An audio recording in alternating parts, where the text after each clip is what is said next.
So I went into a Necrotic Wake Mythic Plus key this week, and I forgot to pot on the first pull. But now I don't dare to leave anymore because they might ban me.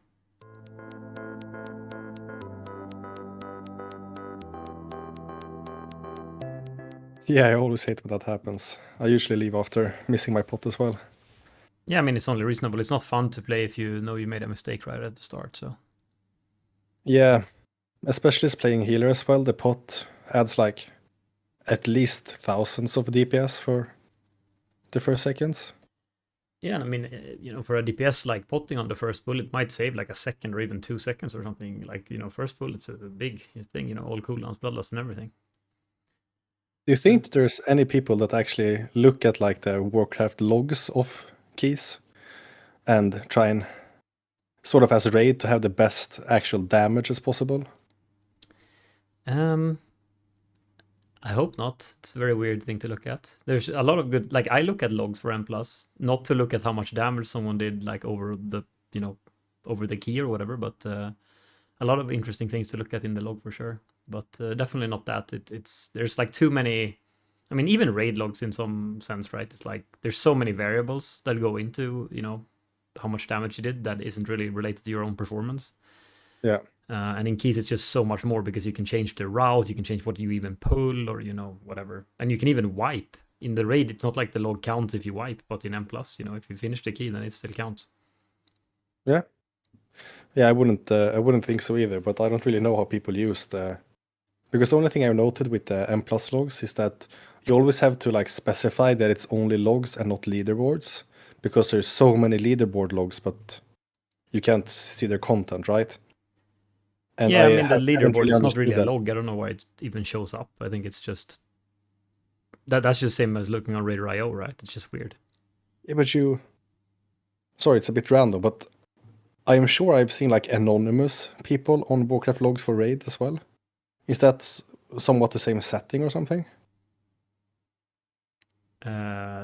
No, I mean, no, I don't think so. Okay. I mean, anonymous in raid, I think is like when something's gone super weird with the.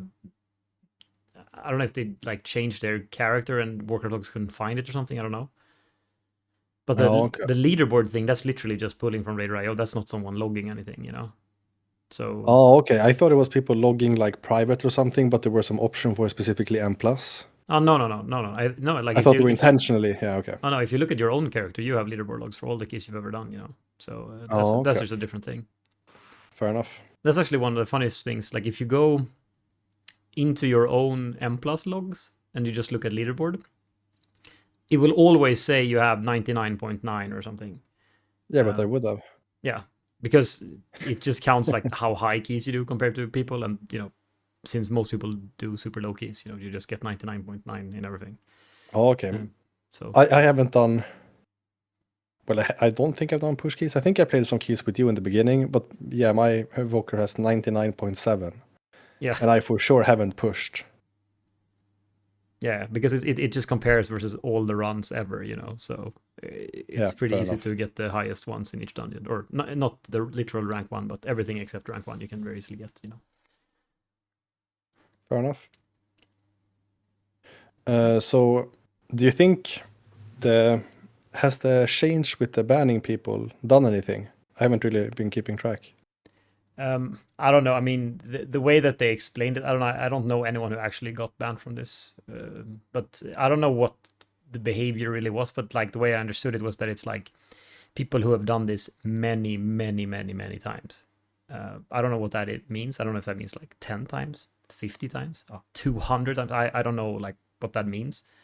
Um, so yeah, I Maybe don't it's a know. bigger problem when because I would assume if you're playing like title range keys, even I mean, there's over 1,000 people getting title in EU, I think, but even 1,000, that's a very small sample size, especially when you look at like you can remove all the teams and everyone, right? So like you end up running into the same people over and over again to some extent, right? Like if you are the one who always leave keys, there's no way you're gonna be able to do that and keep playing keys. So maybe this is some sort of issue that's more prominent a bit down in the pushing community. Yeah, I mean, obviously, like when you play title keys every season, you see the same names, right? And almost everyone has some form of like blacklist, or people put people on ignore or whatever. So like if someone does these type of things, right, you're not going to invite them again. So Yeah. or even if you don't have any system for it, you might remember like, oh, it's this asshole who just randomly left my key. So yeah, I don't really know. I think it's very weird. I don't really. I mean, yeah, it's a bit hard to know what behavior, because I don't know what happens in a +8 key or something. I don't know what this is targeting. I don't know if this is targeting people who like they just put the keystone in right at the start and then they instantly leave. I don't know if that's a thing, or if it's like they just leave in the middle, or I don't know what the thing is, you know. Yeah, from my very limited understanding, I think it's people leaving when it goes wrong. But maybe it's not addressing pushing keys at all, or maybe it's not the main target. Maybe they just want to reduce the amount of people that leave mid-key for whatever reason, like at least have some incentive or some additional punishment if you consistently, yeah, just screw over the group. Yeah, I mean, because I mean, like in push keys or whatever, what I find usually is that obviously, like if there's a wipe or whatever on the first pull, everyone will leave. You don't even have to say anything, and no one really gets angry. I mean, someone can get angry for someone making a mistake or whatever, or fucking up the pull or whatever maybe, but you don't really ever see people get angry for someone leaving like that if it means the key is over, which it often does depending on the key level you're playing, I guess. Or Yeah, not. it's a bit weird because I feel like after an undefined amount of time in the key, after a bit, it sort of becomes common courtesy to finish the key. Like you Yep. often see people, it's over. Do you want to finish or can we leave, And then sometimes the leader's like, I don't care about the key. And sometimes they ask you to finish, right? Exactly. Yeah, that's how it usually goes as well. And then there's always someone there are sometimes people who will leave under those circumstances. Um, I don't. Yeah, I don't hold like a grudge against those people a lot. The only thing I don't like is like when if someone asks like, can we finish the key, and you're on the last boss and someone's just like, nah, and just leaves. That Yeah. that I don't like or whatever. Yeah, But it's hard to draw a specific line in the sand, but there's clearly a point when like you only have one boss less left or something. Like there's 10 minutes left. You obviously finish the key if the key holder wants, and it's not a question if you're gonna be able to kill the boss. yeah, exactly. Yeah, I agree. So yeah, I guess technically we didn't really say what we're talking about, but I guess like people probably have seen. But like Blizzard announced that they're banning, or they have banned like a lot of people, or I don't know the number, but some number of people have been banned for leaving M plus keys in the middle of the run. And we don't really know more about the specifics. This might be a scuffed take, but doesn't it seem kind of strange to retroactively punish people for something they didn't know was punishable? Yeah, kind of. I don't know like what it says in the terms of service. It's not the terms of service even. It's the social contract. What's it called? There's like a thing that they Oh introduced. yeah. I don't know if it says Yeah, okay. something maybe in there, because I guess it's like Yeah, be kind, be reasonable. yeah. Yeah, fair enough. I don't really feel bad for the people. Let's say you only get banned if you've left a dungeon 50 times this expansion, or even throughout last expansion. It's not that it's yeah, they're assholes, right? But it seems strange that people could wake up one day and just be banned from something they didn't know were bannable. Yeah, I mean, it's the weird thing about it is just like I think they should have said way more specifically what it is, because they didn't say at all like if people just like left at the start or left in the middle or left on the end or and how many times, like there was nothing. So it's very weird what to expect, I guess. I don't think that there's any reason for me or you or anyone we know to get banned for doing this. It's not like we're M plus leavers in any way, but it's still weird. Like it's still weird that they don't say what it is that they're punishing. Yeah. Because I think that let's say that it is this behavior, like leaving on the last boss when the leader wants to finish, for example, or whatever. Then it would stop. Like if they don't want people to do that, it would stop people from doing it. If they would have said here that is what they're banning people for when they Yeah, did it exactly 50 what times. yeah. Like even if it's the first time, and Blizzard said that they banned someone after doing it 50 times, people probably wouldn't do it the first time because like, oh well, this is actually against the rules. Because I think Do you most think they're people will keeping it, follow the rules, right? Like even if yeah. Do you think they're keeping it vague out of laziness or something, or do you think they're keeping it vague to have people a bit more scared? Like if you don't know exactly what situation it entails, you might just never leave a dungeon, which I guess all in all would be decent for the game. I don't think so, because the way that they like the specific wording in the blue post was, today we suspended players who repeatedly and recklessly disrupted Mythic Plus groups. So I don't think that anyone feels like, I think if you've done this, you probably know like what you've done, I guess. I don't know. Like repeatedly and recklessly. It's very it's very aggressive wording for what they've done, you know. Like ninja pulling, leaving after first boss because you forgot to pot. Yeah, kind of. I don't know. It's just it seems it seems weird. I don't know. I was very surprised when this happened.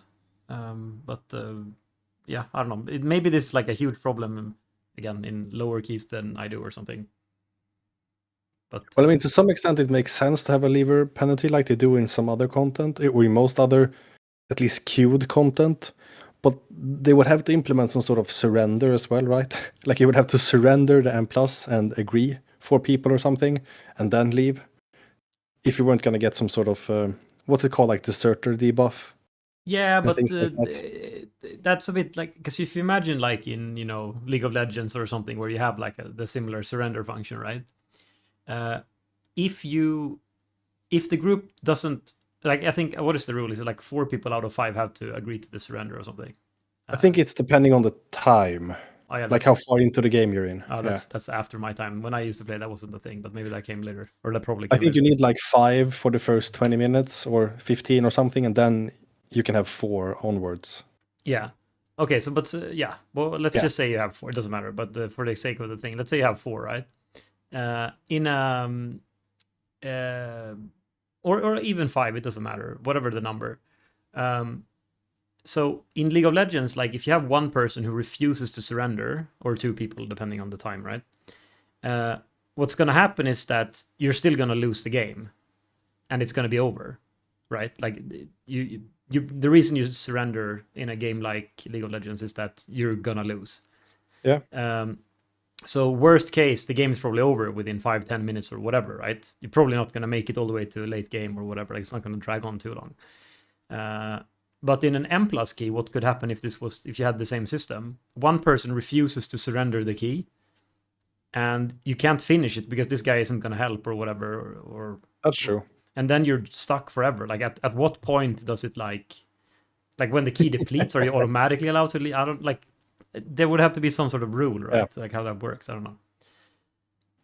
Which is also becomes super weird, because if it's like, oh yeah, well, you're always allowed to leave if it's depleted, then, you know, you also get a big influx of people just insta leaving on deplete, which is just somehow even more toxic. Because if they were gonna do that, you would have rather they just left 20 minutes ago when you knew you were gonna deplete and you didn't have to wait 20 minutes, you know. Yeah. So I don't know. Yeah, M plus really is a strange system. I understand some of the difficulties with with developing it. Yeah, I feel Because like it's yeah, it's kind of unlike any other. I can't think of another type of game or anything or system that has something similar. It's kind of weird. It's a really weird dynamic with M plus specifically. yeah, you're sort of running against the clock, but you doing it with a unique item on one of the players, and it's a whole mess. I know when we've discussed this in the past, it's kind of like you want to come up with a better system, right? Like you want to hammer out the kinks, but it is even when thinking wildly about it, it's kind of hard to make it notably better without making it as much worse in another way, you know? Yeah, and you know, despite all of this, I think, at least I will surely say this. I don't know if you will agree, but for me at least, like M plus is by far the best addition they ever made to the game. And there's so much to complain about, but I still think that it's a great system. Like overall, like of course many things to, you know, fix or whatever. But I feel like there's no way, if they didn't introduce M plus in Legion, I don't think I would still be playing WoW. I don't think, like, I can't imagine what I would do in WoW at this point. You know. That's true. But I think the best system they implemented is transmog. Um, I mean, it's but up then, yeah, there. I think definitely I definitely didn't have as much fun with Transmog as I did with M+, and it you had definitely more doesn't. fun with Transfog over the years. You gotta, I Nah. mean, you got some wonky mugs that makes you happy. Yeah, I mean, I don't think I changed my Mog for the past like 3 years or something. I don't know. I'm not much of a Mogger guy. But That's not true. You have your pink Prot Warrior mug, and yeah, I have my I don't- Warrior Princess Mog, yeah. yeah, exactly. You're very, very But that's the one I don't change now. I just play my invested in Warrior Princess all the time, you know. It's so yeah. great. But yeah, I agree. M plus was a great introduction. I'm a filthy PvP enjoyer as well, so I'd have to put Arena up there, you know. Yeah. But that was a long time ago that I was introduced. Well, you know that M Plus was introduced 10 years ago almost now. Or was it 8 years ago? 8 years ago, I think. Yeah. So, I mean, it's But I been a honestly while. think that's some of the problems with both PvP and M plus is that I feel like Blizzard tend to be really rigid in most of their games. Like they have a vision and they want to take us along for it, right? They have been a lot better with community feedback recently, like the last couple of years. But I think both PvP, but M plus, it's even though they've made some changes, it's still way too similar probably to the original system, to where it surely cannot be in the best state it could have been if they'd listened to people, right? Because Sure, it yeah. hasn't really changed that much. Like it's still physically the same key system you put in. They technically changed like you could run depleted keys before, but I can't imagine when they created this in Legion they had any idea of what they created, right? Like it must have just been another really cool system like Island Expeditions and Torghast or whatever they've made, right? Yeah, I mean, they could have thought that it would have ended up the way of challenge modes, or that it would have been something. I don't know. But I guess that they understood already in Miss of Pandaria, right? When they made the first challenge modes, they must have already thought like, okay, people want to play dungeons, Yeah. and there's no point to do it now, right? And obviously, when they tried in Cataclysm to make the base dungeons harder, a lot of the casual community hated it, and then they realized maybe we need to have some sort of scaling in the system or whatever, and then they iterated upon this weird thing, and they finally came to this. So I'm sure that they had thought about it quite a bit. I would have expected them to sort of think it to be like at least a somewhat long-lived system, but I don't know. I guess they probably didn't think that it would be like what it is today.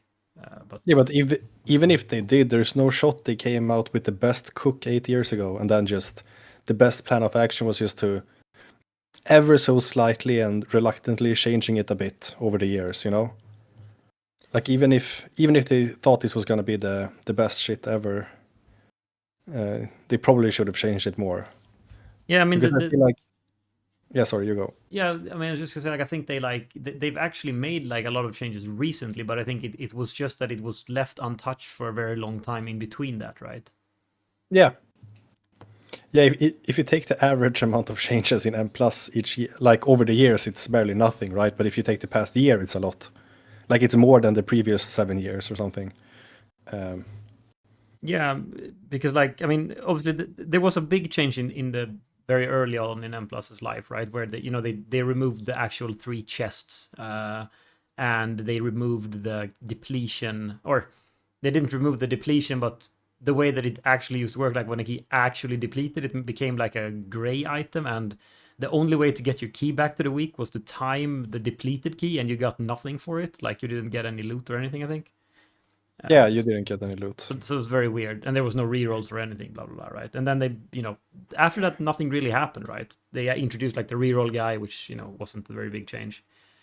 And they removed some of the affixes, I think, in Legion or after Legion. Because you had like overflow and Yeah, but whatever. overflow was only at the start of Legion. That was removed really quickly. I think the other affixes stuck for quite a while. You know, I remember that so vividly because there was some achievement to complete a 10 or a 15 or like the highest key that had an achievement. And me and a bunch of friends, we tried to get that done. So we pushed up a key like the first couple of weeks of Legion. Mm-hmm. And as I remember it, we had like bad luck with the key we got, and we were like, oh, we got an 8 vault, and then we got a 9 something else, and we had to iterate a bit. And I remember we were just, when we got the 10, we were just begging for it not to be a vault. And we got the vault. Do you remember the full dungeon's name? Vault of... I was gonna say, yeah, it's a Vault of the Wardens. Yeah, Vault of the Wardens. And it was Overflow that week. And we played a Resto Shaman, and it was so difficult. And we sat in it, and we ran this gray key over and over. And you also had to like flip a coin on the first boss, because sometimes it was a tank and sometimes it was a DPS. So it had a different amount of health or something. And I remember we just progressing this key, and once we did it, it was so satisfying. And like we barely made the timer, or like 30 seconds within or something, because the main difficulty was at the start of the dungeon, and after that it was just so much stress. You wanted to run it in and not fail on something easier, you know. But I really do miss that. Like, I enjoyed challenge modes a lot. I really like that sort of repeatable content, and I don't know if people talk about this, but I really am sad that they removed challenge modes. I don't feel at all that it would have to be mutually exclusive with M+. They're completely different things. And you and I talked about this, and briefly, but I figured we could talk about it a bit more. The idea of reintroducing challenge modes, or I guess in today's day and age, you could reintroduce or introduce MDI style keys to the raid.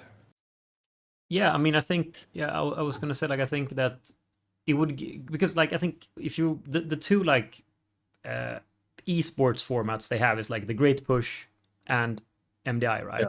And the Great Push is very relatable, like, except for, obviously, they do, like, really high keys, and most people watching probably don't do keys anywhere near that, but it's very relatable in the sense that you're just pushing up a key, you know? It makes a lot of sense. Yeah. But the MDI is not relatable at all to people, and the reason is that, first of all, you can't really do that on live. Like, there's no way to really even try to do that. And I guess the second is also that for a lot of people watching, the keys that they're, you know, just speed running is probably like higher than the key they even play on live. But that's a different story, I guess. But if they actually introduce challenge modes again, you know, people could actually go in and be like, oh yeah, I did this exact same key that these guys are doing now, except that they did it in 3 minutes and I did it in half an hour, you know? Yeah. But I think maybe one thing I'll ask you then, if you wanted, like, let's say the challenge modes came back, right? Yeah. I assume then the MDI would the MDI become challenge modes instead of M+? What do you mean? When the MDI comes around, Yeah. would that be them competing in challenge mode dungeons or in M+ dungeons? I think today it would make the most sense for it to be the same. Like, if I could wish freely, I'd love the old challenge mode system back, where you have a fixed low item level and you run the, like, just the expansions dungeons, I guess, on a fixed timer, and purely cosmetic rewards for completing it, etc. I don't really know what the realistic version of me would like for the game, but I think it would make sense for it to be the same format as MDI. But if they would change the challenge mode or the MDI format, I don't really care. As long as it's about running easier dungeons faster, I think the only hurdle you would have to decide on is how you're gonna set the item level or fix the gear, so to say. Yeah, but okay, but I think the thing I was gonna get at, or what I was thinking was that I think that a lot has changed since Mists of Pandaria, right? Which is 12 years ago or something when it released. Yeah. Because I mean, I think the skill discrepancy within the community has grown a lot since then, I think. And I mean, or like even within MOP, you could see, like, because like in the start of MOP, I did all the challenge modes on gold, like in the first patch, with like a team from my guild, and that was actually hard. Like, and we barely timed it or whatever, right?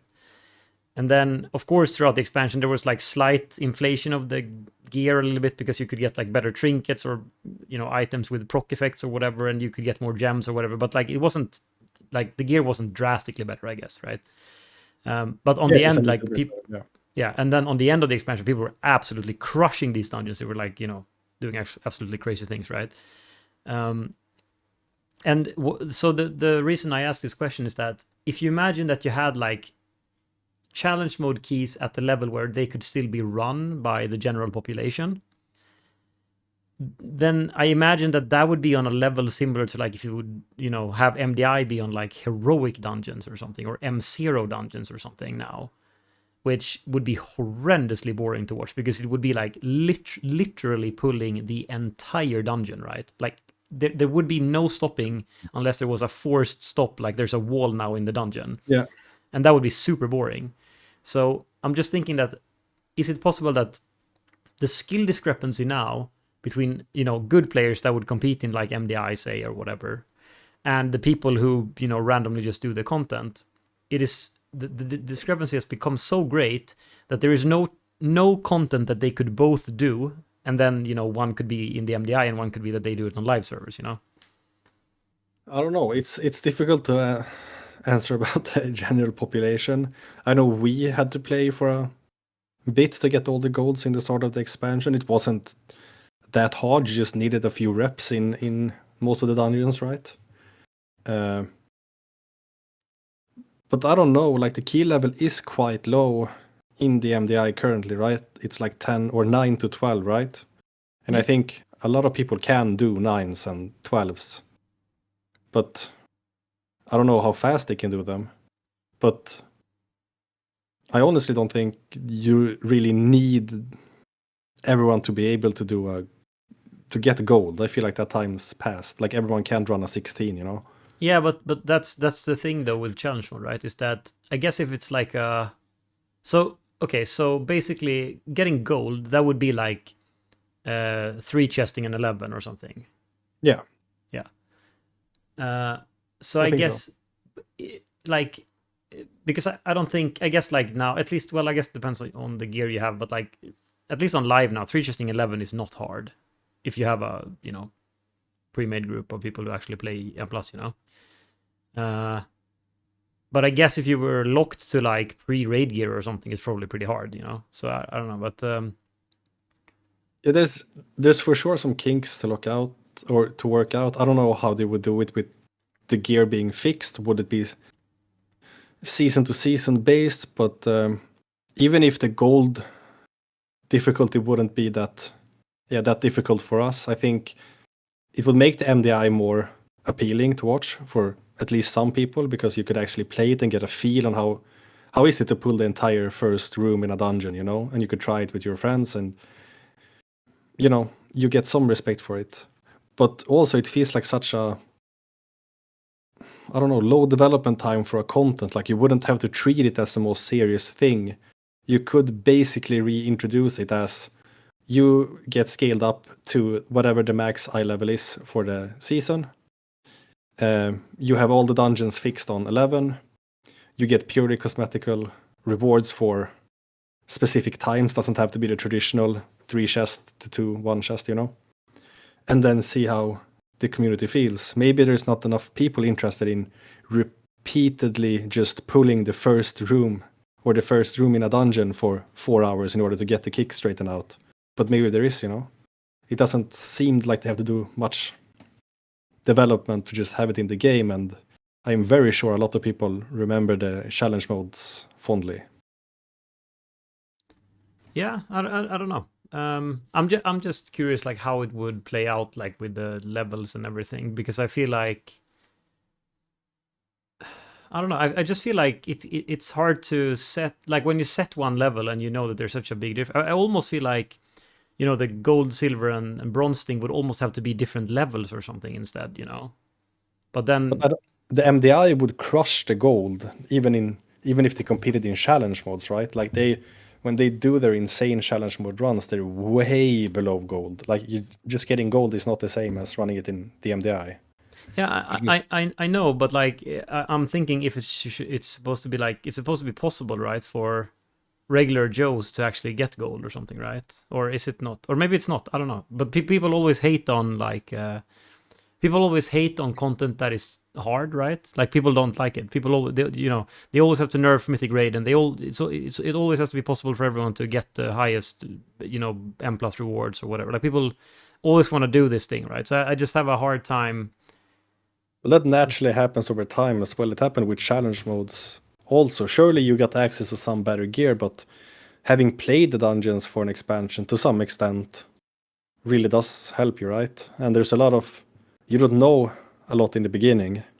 So then even if we were thrown in with BIS gear on next season's dungeons, maybe we could clean sweep gold, so to say, in a day, but maybe we couldn't. Maybe we hadn't figured out some of the dungeons. Maybe we need to practice just to understand how to do the baseline dungeon with such pulls, Yeah, surely you would have to, if it's a dungeon you haven't played before, you surely have to take some time to figure out the dungeon. That always happens, I think, in every season, right? Yeah, so if you take the season as an example, don't you think the regular Joe could 3 chest and 11 if he had infinite, and obviously wouldn't be playing all day, but if he could try as many times as they liked, and they get the benefit of it indirectly becoming easier with time since people's familiarity increases.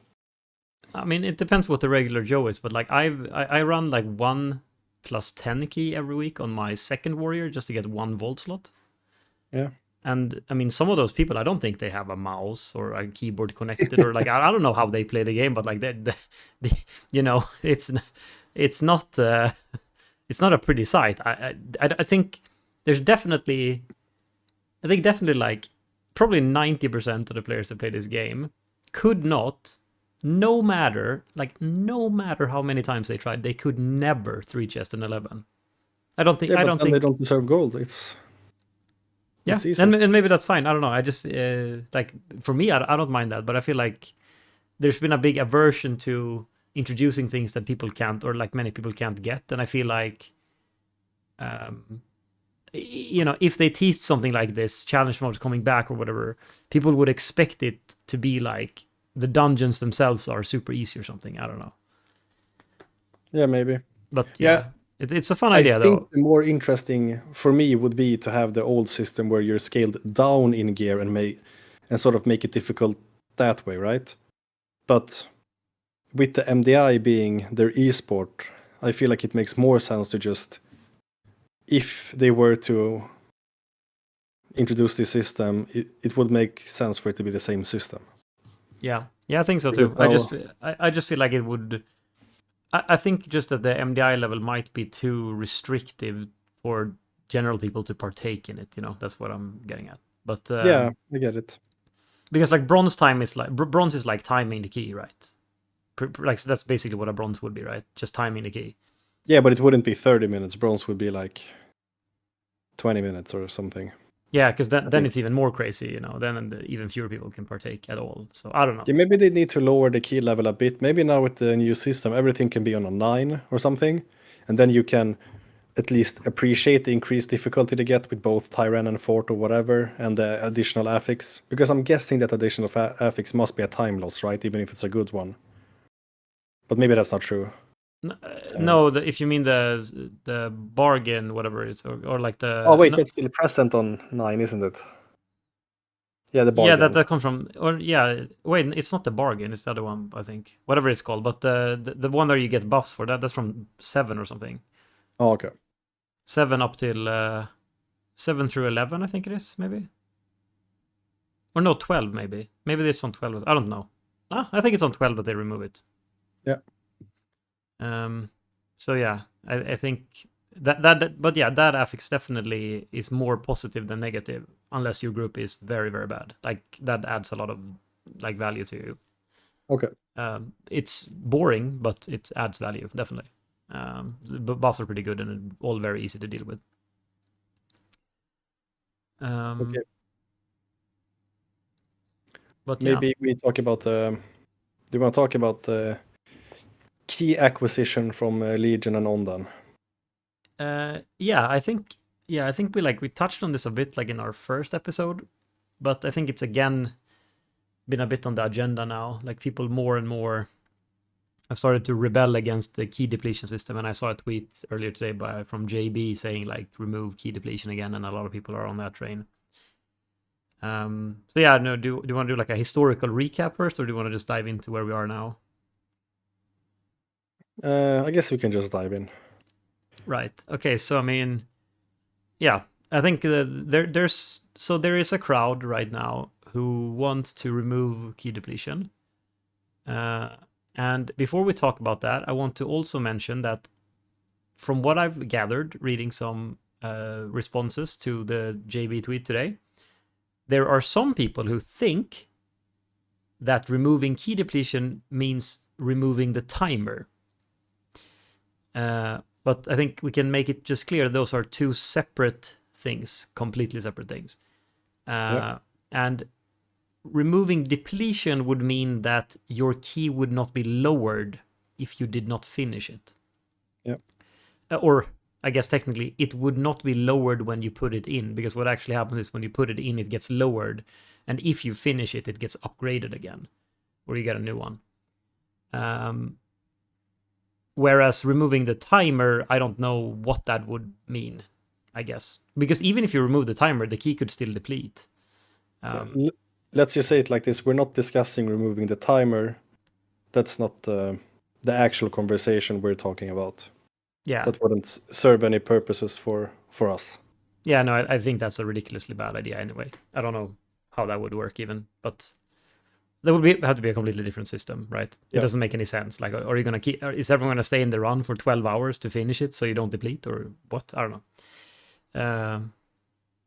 Yeah, I don't know. I guess to quickly, actually, okay, I want to talk about that quickly just because I'm sure otherwise one of the 5 people who listen to this is going to think that we don't have any good arguments against why there should be a timer, or for why there should be a timer or whatever. Okay. Go ahead. But yeah, I'll say this. If you have a system where you still beat the dungeon if you just kill all the bosses, regardless of the time, like you do in Raid or whatever you want to call it, you're never going to be stuck on the trash, because you can always CC the trash or just pull one trash mob at a time and just bloodlust every trash pack or whatever. So you're never going to be stuck on trash. You're only ever going to be stuck on the bosses. And the bosses in dungeons, unfortunately, don't have almost any mechanics, and they're just not interesting enough to warrant you progressing on them for several hours like a raid boss. So that system is really stupid, and I don't understand the point that people are making when they say that they, don't want a timer. There might be some other system in which you could have harder dungeons or whatever, and the bosses are much, much more interesting or whatever. Surely there's a play for that or whatever, but in the context of how Mythic Plus works, and any system that is even remotely related to that, it just doesn't make any sense if there's no timer at all. Yeah, I agree. But yeah, sorry, that's my weird rant about that. But the other thing, which may be more interesting, is the whole thing about keys not depleting. So that would basically mean you have a 15 necrotic wake key, you put it in, you wipe on the first pull, everyone leaves, you're sad, but you still have your 15 necrotic wake key in your bag. Yeah. How do you feel about this? I'm not sure what version of it I would like, but I like the general idea, but not taken to that extreme. So if I boil it down in my head, it's more about focusing on being able to do a key level rather than being punished for not being able to do it on the first try. So I think in my head, if you have a key that's specifically a necrotic wake key, I don't think it should be infinite to the extent where you can just restart and restart and restart, because the main problem I see with this is that exact part. Even though it's something I love in challenge modes, for example, I think having it infinitely restartable changes the meta way too much, where you would almost want to create like the most insane pull ever at the start, right? And you would just repeat it until you get it right. And taken from my experience in challenge modes, it's gonna be more about it being actually possible in a dream scenario rather than it being consistently possible, you know? So, all in all, I do believe that there should be some punishment, but way, way, way less than it is now, where you just lose your entire key and you have to start over. Do you understand the general Yeah, sentiment? definitely. But when you say, I think to be clarify, when you say the meta, you don't mean the meta by the classes. You mean the meta No, of no. how you play keys, which is to Yeah, front load every difficulty and then just restart if it doesn't work out. exactly. You sort of do that to some extent already, but it's not at all to what you would do if you could just go again. So I think if we're taking this situation where you have a key and it never gets depleted, you would have to either have it a set amount of charges. So maybe like you could run the same key 3 times and then it's gone, like the old system, like it's Then it down one depletes, level. or yeah. Yeah. Or you would have to have like a lockout to the dungeon without it interfering how you play dungeons. Let's say you can only start mist every 15 minutes. And if you deplete it, you have to wait. But then you run into other problems where like you could just bounce to another dungeon and go in between. And that would just be annoying rather than a good solution. So I'm actually not, as I said earlier, it's really difficult to come out with a system that's just better without any other drawbacks. But I really hear people when they talk about key depletion issues because I relate so much. And it basically boils down to you, when you push keys, you spend the most time just getting the keys you want to push. And that's not a feel, and that doesn't feel good. In Yeah. my opinion, we need to land on a system where the vast majority of the time, at least, you're doing keys that are meaningful to you directly, you know? Like you want the instant reward. It's 2024. We're sug brains now, you know? Yeah, I mean, I think I'm very much on board with this. Where I think, and again, I think depletion is not the fundamental issue. I think like the issue is the time that you spend on key acquisition to get to run the keys, right? Like it doesn't matter specifically that it's depletes, but it's the system as a whole. But Yeah, depletion always gets, or not always, but depletion gets blamed for it a lot, I think. yeah, And there are many ways to go around it. You can increase the ease of acquiring keys, or you can, make it so that once you've acquired a key, you never lose it or whatever, right? There's different ways of doing it. yeah, But I think as we're sort of, as you sort of explained here, and as I very strongly agree with, is that I think it's extremely important that it doesn't become this tournament style or challenge mode style of you can just instantly reset it, because that forces a very, very toxic gameplay pattern where, first of all, I guess people will immediately leave if, if anything goes wrong, right? Or if there's any indication that it might not finish, yeah, because it's going to be much easier to just, I'll just run it again, and more importantly, I think a lot of people who play like in a team, or even if you play in a group in the tool or whatever, you'll just end up being like, okay, how can we squeeze in 29% and a boss in the first pool? How can we do it? Like, is there any way we can do it, And yeah, even if there's only a 0.5% chance we can do it, if we do this, then we can just pull the rest of the dungeon pack by pack and we still have time, exactly. And that's really boring. Like, So you don't want that. that's a funny thing where like, yeah, the main problem of having the tournament realm key or like the infinite key doesn't really have to do with it directly, right? It's just the effect of how you would play the keys would be drastically different, and I don't think that would be fun, at least not for me. And then the main problem with the key depletion, key acquisition just has to do with the amount of time you spend pushing keys doing what you actually want. And in my head, it comes down to maybe they need to have like a longer progression curve. Like maybe it takes longer in the season till you can do a 14 or a 15, but you don't lose the 14 or a 15 in the same way you do now. Or you can gain it back faster. I don't know. But Yeah. I mean, I'm not pushing keys this season. I wasn't last season. And still the main reason is like I get a lump in my throat, or I get like a bad feeling in my stomach when I start to think about the amount of time I have to put into it. Not how difficult it is or how fun it is or anything. I just see the time. And the time is not spent doing the most fun part of it, or even remotely the most fun part of it. The time is spent on a Monday or a Thursday, you know you don't have any keys anyone needs, but you just need to play because you can play on Monday as well, and you need keys for that session, you know? Like, what even is that time spent? You're just investing very, very risky in your future, right? Yeah. So I think first of all, actually, I think this is like I know some people are down on this season or whatever, and I think I saw some video about this as well.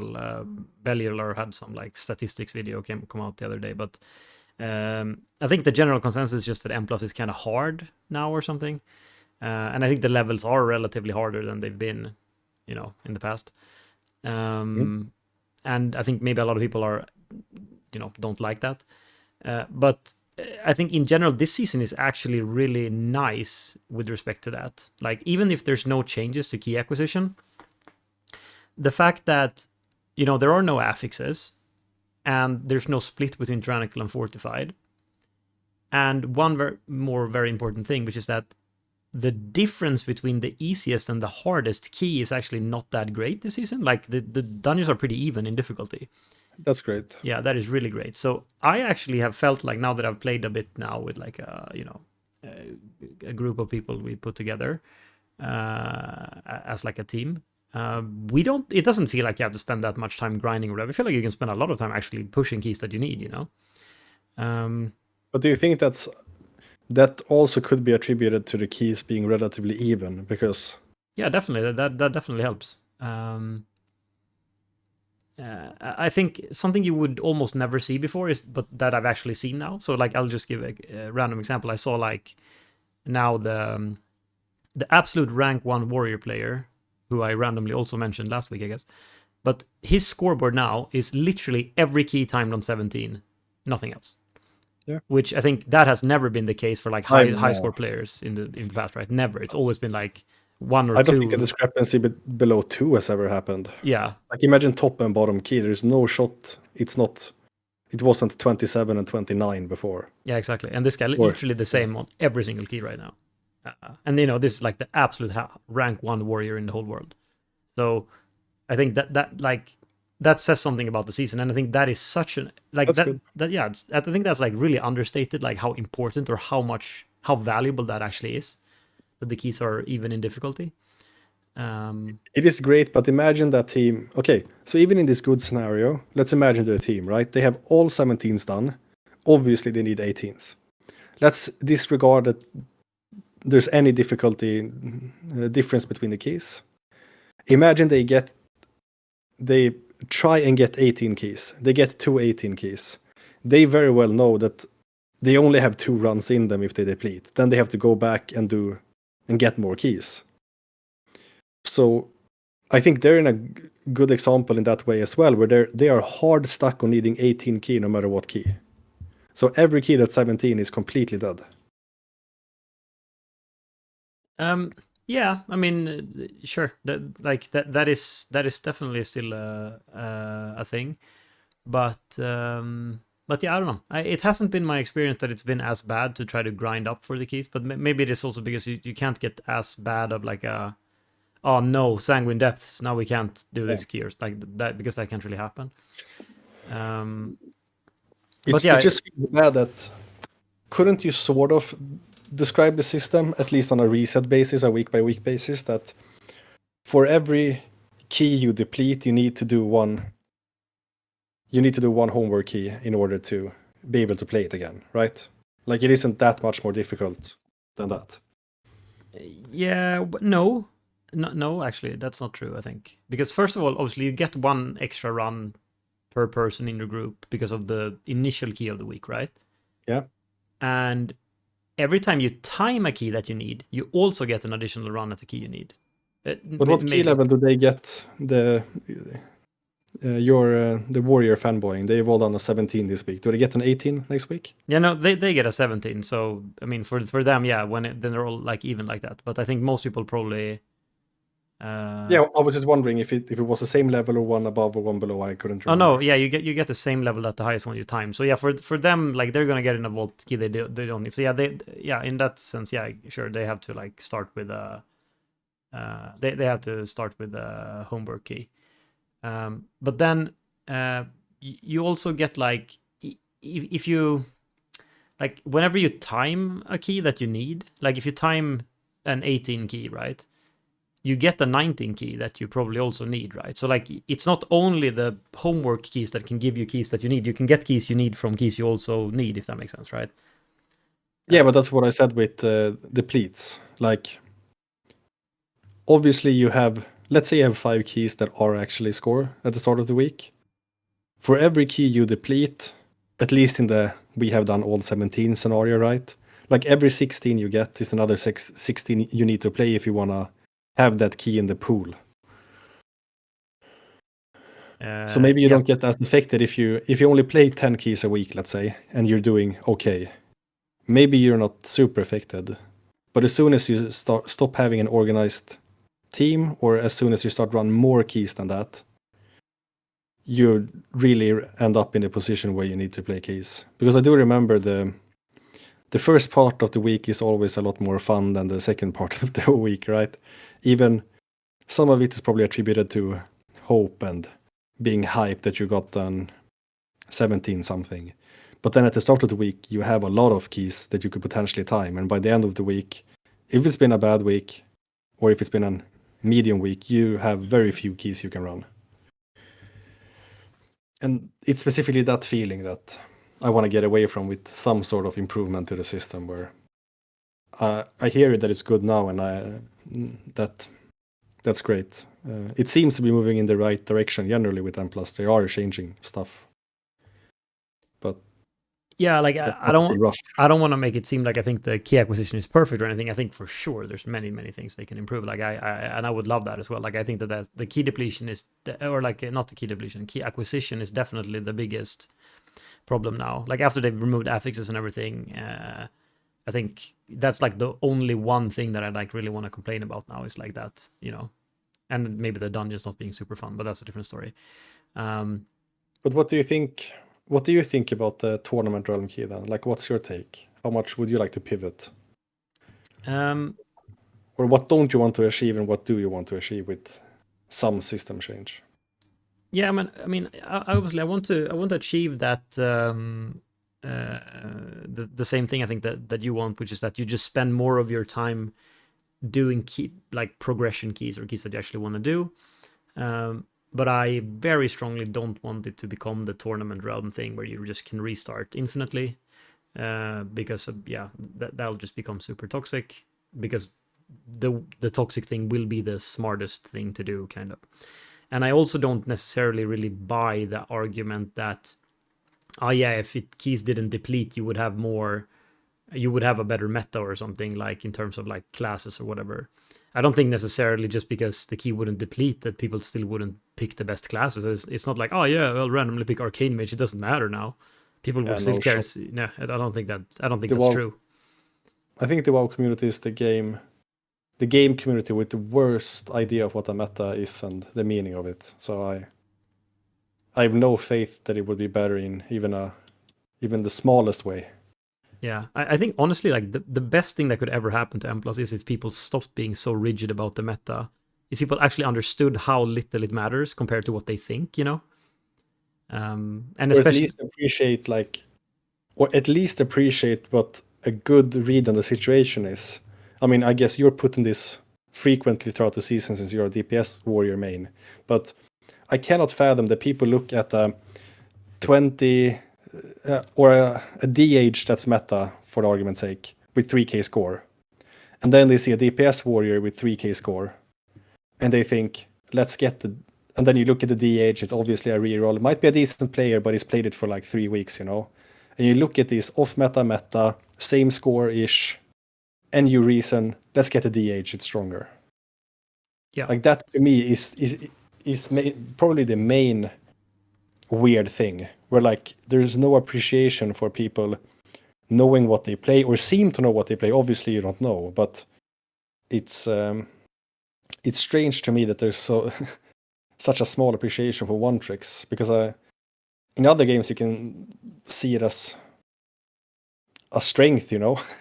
yeah, Obviously, you're competing against other players more, so you have that element of maybe someone's not used to playing against a warrior, but still, like I would assume that the off meta dude is probably way more capable at the current score. Yeah, and I think that like there's always going to be like different things that play into it, but like obviously like I guess like if you would have taken the example of when I guess season 3 and 4 of Dragonflight, when Vengeance Demon Hunter was like super meta, right? Yeah, I mean maybe like you actually needed a lot of those stops or whatever, and maybe your group just couldn't work even if you took like a Prot Warrior or Guardian Druid or something, right? Yeah. But you at least have to recognize that you're probably going to end up with a better player. And if you're doing a key that is 5, 6, 7 levels below the highest keys that are being done, you don't need to min-max those things. You're better off just getting a better player. 100%, And obviously, the closer you get to the very top, it might be, or like when you are at the very top, yeah, you probably need to have the best meta comp to do the very highest keys, like a 19 key this season or whatever, right? You probably can't pick a DPS warrior for a 19 key. Maybe it doesn't work. I don't know. But there's so many layers of issues where, people don't recognize the possibility that someone is a better player is better for the key, but they also don't recognize that what's meta in a 19 mist, like it's not really a 19 mist is not a 16 mist or a 16 necrotic wake. Like it's not the same situation. The packs don't live approximately as long, and you don't have to play the same way, you don't have the same timers. What's best in that scenario is not necessarily what's best in the lower one. Yeah. And probably isn't even the best one if you just want to complete the key. But yeah, this is a whole other rant, but WoW's meta perception is probably one of the worst takes ever. Yeah, I definitely agree. But if we so if we think like about like this whole thing again with like if there were no depletes, like what could you do? What could you add to that system? Because like I think in general, it's not that we hate the idea of no depletes at all. Like it's just that we hate the idea of tournament key on live where you just instantly reset all the time. So what can you possibly add to that system? Assuming that you implement no depletes, what can you possibly add to that system to make it more, Do you mean literal, like, do we still have, you still have one key with one dungeon on it, and that's the key, it just doesn't deplete, or yeah, we're talking specifically about this? like it could be that, or it could be even a full like the way that you said before, like if you've timed the 15 mists, you can try 16 mists as many times as you like. Okay. So at that point, there's not even a key, Yeah. I think maybe we need to pivot. Maybe we'd have to pivot away from that, which I said that you could always do a 16 if you've done a 15, because then you sort of run into another problem of how often can you start the key and in what circumstances can you repeat the key. So maybe you just have to look at either you make the key system flexible, as I've heard people suggest, where you don't have a dungeon for the key. That would indirectly make it so you could run more keys. If you have a 18, you try and run the best 18 you can, and then you get a 17 key, and then you can run the best 17 you have, and at least you're further away from it being dead on average. Or you could, I really like the idea of the group somehow benefiting of a completion of a key, where like, because a part of the reason why it becomes a bit stale, especially throughout the reset, is because you're running one person's key and then you complete it or you deplete it, but only that key is affected, right?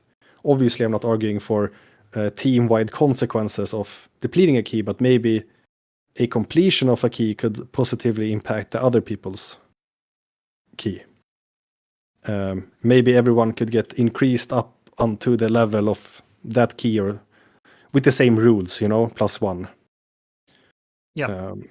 And then you could keep the depletion system, but you both wouldn't end up with as many bad keys, but you would also collectively get a key increase. Maybe people would play some of the easier keys in the tools, easier for them in the tools as well, if their key got an increase. If you could, I don't know what the easy dungeon is now. Let's say 16 mist is sort of the best 16 for argument's sake. maybe someone who's managed to deplete their key to a 15 in their team, but their team's not playing, he's probably further incentivized to just join your 16 mist and get his key up a notch.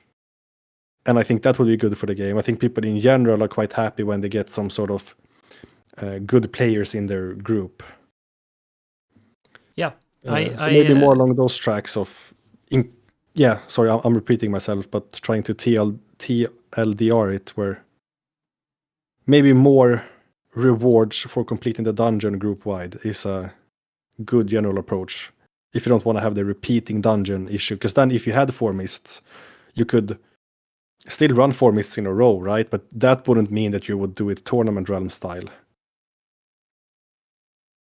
Yeah. Yeah, I mean, I agree with that. I have like one weird fear about that system, like, because I really like, I've really been on that sort of train as well, like where like you can sort of roll the same day you can re-roll your key now, you can roll it up if you time the key higher, or whatever. I feel like that's a really good system, or would be a really good system if it happened. But the one worry I had with it was that it's going to be super weird. Like, that's going to be great for groups, or like pre-mid groups. But I'm worried that it's going to make it super toxic in the tool and make it even harder for people to get into keys that they need. Because, the guy who has a 15 key that he needs, he's just going to invite rerollers. I mean, that's already the case. People already do this. But if there's a even further incentive to have this, to run those type of keys, it's going to be even more likely they're going to say, there's no fucking way I invite someone who needs this key. I'm going to invite people only who need to re-roll their key or roll up their key or whatever, right? That's a very fair argument. I didn't think of that. Yeah. So I think that's not really necessarily a flaw in the system. That's more of a flaw of like how people would utilize the system or something. So yeah, I don't know. I think... yeah, I don't know. Maybe you could tie it to something where like... Maybe people who gain score from the key gets their key upgraded, or maybe 1 or 2 random people in the group gets the option to, or it wouldn't have to be an option, you just get your key upgraded. Either there could be some annoying RNG element to it, so you wouldn't get as many rerolls, I guess. Or you could just make it so it's directly tied to the person also gaining something from it. Maybe that's more reasonable, even though it might be less clear. Like if you gain score from a key, your key goes up to that level or something.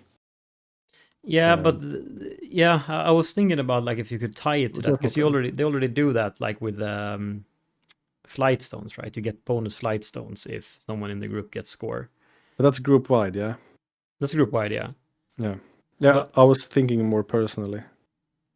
Yeah, so you would only be able to roll your key up if you got score. Yeah. But how does that help the, this situation with a, team of people slamming out keys and someone wants to up their key on their off time or something? That doesn't help at all then. I guess not. It's way less of a rewarding system, but then let's say you guys complete the key and like it's very realistic you're sitting on 3 dead keys, right? At least they would go up.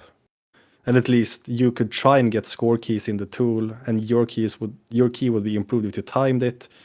I'm not super happy with the suggestion, but I also became fearful of what you said, because you would just invite the person with the highest score in the LFG, and if they gain too much from joining lower keys, they would just do it, right?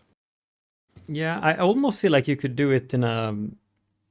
I think that's hard to gate it by the needing score thing, because like I mean, if it's your own key, you already want to time it for, or like if it's a score key, you already want to time it for the score. You don't need extra incentive there. That's not where you need the incentive, right? It's to join a key you don't need, I guess, right? But then it becomes this weird thing, and it can be the other way around. Like if you need anyone in the group to get score, then so we're gonna leave our AG evoker and we're gonna invite low score one in the tool and boost him in this key so we get upgrades. That's gonna be like super weird. I think maybe you could tie the system into something that you gain over the week. I know Dratnos, I think, has had some take where you get some sort of currency and you can reroll with it or upgrade with it. I'm not sure exactly what the take is. But the situation in my head is also that key acquisition is more of a problem the more you play that reset, right? Like it's more of an issue on Monday than it is on Thursday. So maybe it does make sense into tying it into something where you reap the rewards of it from playing. I don't really love the idea of having another system you have to actively interact with, but maybe it is a currency, or maybe your key gets levels or points toward upgrading if you run dungeons. I don't know. Yeah, I mean, it's just like whenever you time a key for the week, the higher the key, the more you get of the currency, and if you have enough of the currency, you can bump your key one level or whatever, right? That's also like fine. But it's also like Because it sucks if you have to like to be able to bump a key one level, you have to time like 5 15s or something. It becomes too little of a help, right? It doesn't do much. yeah, and I think something they should also do, especially now that affixes are gone, but nonetheless, I feel like your key shouldn't ever get, like your vault key shouldn't ever get downgraded from your highest key done this season. There's no point whatsoever of the key getting -1. Like if you completed an 18 week 6 and you don't complete an 18 next week, why wouldn't it still be an 18? Because that heavily increases the value of buying a boost in a key early in the season, and you get great key every week, I guess. I guess. But I, I don't know. That's the only I thing I don't can think think we about. can. I get that point, but I think boosting is also a lot of the times like counter arguments to systems, and I feel like, or to some systems, I've heard the same with sort of, I think it was Gingy and then that had the idea of having like the Delves level and it never goes below that, which kind of makes sense because it's in the game, right? If you've done a 14 mist, you can always start a 15 mist. But then a counter argument was boosting, but also who cares? Like they would have to tackle boosting specifically in that case, right? Like they had to make it against TOS or something. Yeah, no, Um, I don't think it's I get the necessarily point, like but yeah, I don't think it's like a blocker to make the system whatever, if but it Blizzard definitely would use that as a counter argument, I would be very, very unhappy yeah that they just didn't fix the actual problem instead of designing systems around something that they perceive as a problem, but they're allowing. yeah. Um, But I think like a lot of these things they help with like getting more keys and whatever, and that's good. But the thought I have in my head here, and I'm not sure, like I haven't quite thought this all the way through. But what I was thinking is if there was a way to also incentivize people to have more varied comps in their runs. So you know how like if you queue for like a heroic dungeon or LFR or whatever, when there are few healers or whatever, or few tanks, you get this little bag, with some extra, I don't know, herbs, or I don't fucking know what you get, or yeah, augment runes maybe, I don't know, you get some stuff in it. Obviously, that wouldn't really incentivize anyone. But what if like there was some way where like if you invited, or the more like out of the meta, which is pretty easy to define, right? You could just say like specs that aren't represented on this key level or whatever. Like there would be some pretty relatively easy way of saying this, right? yeah, You could incentivize there, like, oh yeah, but like if you guys invite like a warlock to this key, then you get an extra reroll resource or whatever. Like you put something like that in. But the problem, I guess, also is it couldn't be too strong, because you don't want to have the situation where a team would deliberately kick one person out to be able to, play with some fifth person that just buffs up what they get or something. yeah, yeah. I think I don't. I like the effect you're trying to get from this idea, but I don't like the practicalities of it. Yeah. Because you can't really separate out meta either, right? Like you're basically looking at, I mean, depending on where you look, but you would have to look at what people prefer to play to some extent as well. Like some specs are less and more present in different content, and I'm guessing it's some reflection of how fun they are, as well as how strong they are. I mean, I think how fun they are, or like how popular they are, that definitely is. I mean, we looked at this a few weeks ago, I guess, but like up to key level 10 or 12 or whatever, right? It's pretty well just balanced out like that. Yeah, But then above that, it just becomes very, very strictly to how good they are in the best comp. But would you get a reward from inviting someone off meta to a 7 key, but it doesn't matter? Or Yeah, but they wouldn't be as off meta in the 7 key. And if they are, then maybe, yeah. I don't know. But like, so you think you'd have to look at the key level for each? yeah, I think it would be a per the key level, yeah. Okay. But I get the idea, but I think it would be a bit weird. Yeah, you will be incentivized depending on what the reward is. You either wouldn't care or you would force it in, kind of. yeah. See how it would be hard to hit the sweet spot with the reward where you just get it, where it's just the nudge you want, you know? Yeah, exactly. Yeah, it's probably Um, very hard to like get it, get it right, I think is problem. I know they've been trying this a lot in PvP because there's a big lack of healers in PvP. Yeah. And they've experimented with several different, like you always get a reward from playing healer, like you always have that icon in solo shuffle as a healer. You get more conquest, it's tradable across account from season start. You get a title from and different achievements and back enchants and everything from just playing healer. And there's still no healers. Like it doesn't matter. If you could get like the gladiator mount maybe, but yeah, the sweet spot of the reward is kind of rough, where you're not gonna make people play something they don't want to play. Yeah. Either invite or play themselves, you know. But isn't it a little bit different though? Like, in the healer thing, that's like people don't want to play healer. But in M plus, it's that people don't want to play with Warlock or whatever, you know. Like it's not this exactly. It's not exactly the same, but I mean the reward of the idea of a reward for playing or inviting something. I don't think the in-game reward in practice can hit the right power level. Yeah.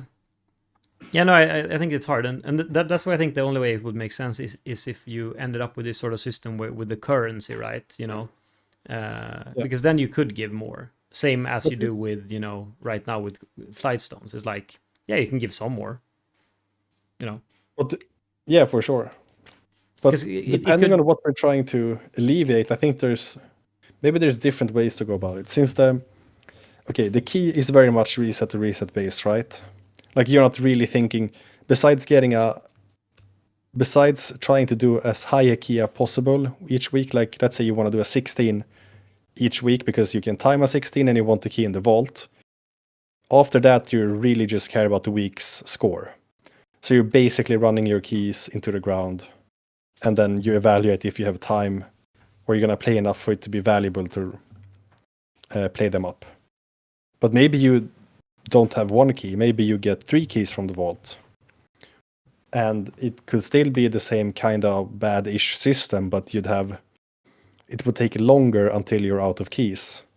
Or maybe you get a phantom key or two that just you can apply into, like you get a level key, but it's only once per reset or twice per reset. And you can sort of make it better on a reset by reset basis. And you would at least alleviate the people that run, let's say, 10 to 20 keys a week, and you wouldn't really make much of a difference for people running 50 keys a week. But then we're getting down to like a really small portion of the player base. Do you get what I mean? Yeah, or something I thought about now, actually, with this is that how like previously, like it made kind of sense that because they were different, like the keys were different every week with affixes and everything, you got a new key at the start of each reset. Yeah. But technically there's no reason specifically, I guess, why the key itself would have to be tied to the weekly reset like that.